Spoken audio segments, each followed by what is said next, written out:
There's a big change for Charlotte's minor league hockey team. The Charlotte Checkers will soon be under new ownership, and WBTV's Mary Calkins joins us now with more on the change and what it means.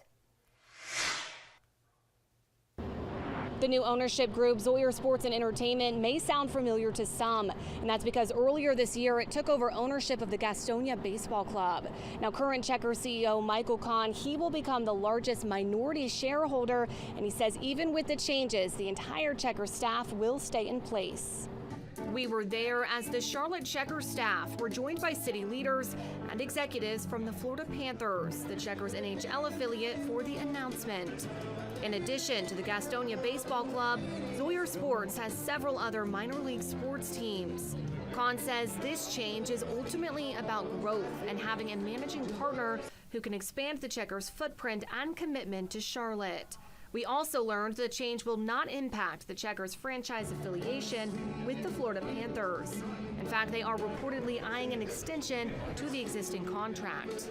The time is right to make a change for the Charlotte Checkers and to continue growing this great sport in both Charlotte and this region. As we embark on this exciting journey with Andy and the Zawyer team, we reaffirm our commitment to providing Charlotte with exceptional sports and entertainment experiences.